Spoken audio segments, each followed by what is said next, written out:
le dialogue est un moyen pour atteindre des objectifs.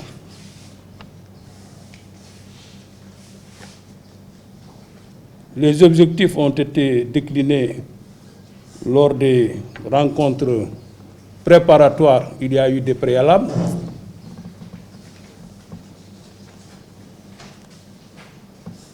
Ce que nous en savons lors de ces rencontres, les objectifs sont déclinés en 3 axes stratégiques.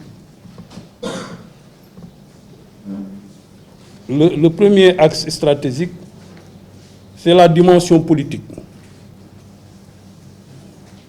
qui renferme des aspects extrêmement importants.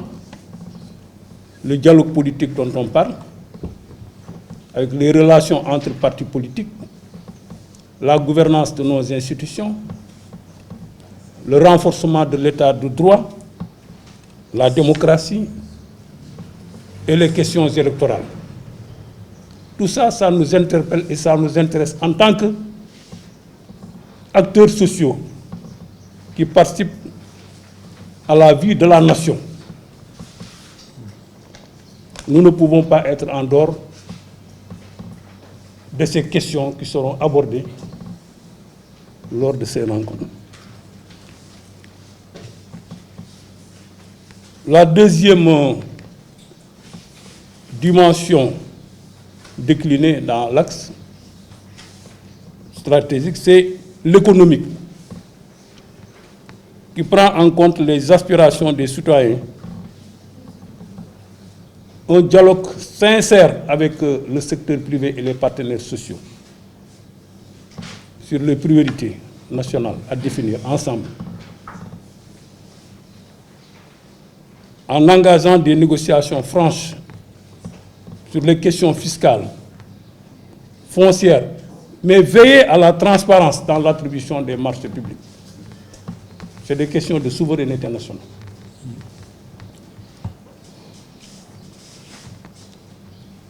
Le troisième axe, c'est la dimension sociale, qui inclut évidemment le dialogue social que nous maîtrisons parfaitement et qui a fait ses preuves, qui continue à faire ses preuves, mais qui doit intégrer la problématique, la promotion des droits sociaux,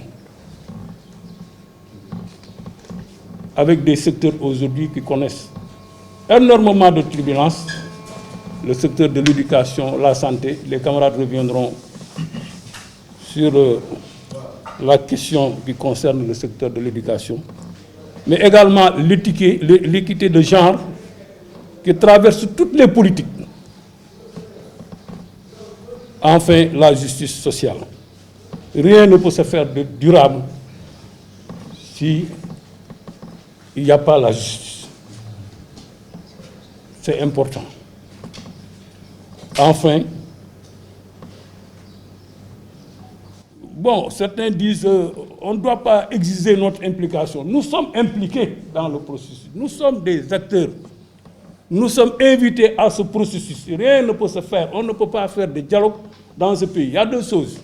Soit on dialogue, ou bien on est dans une confrontation.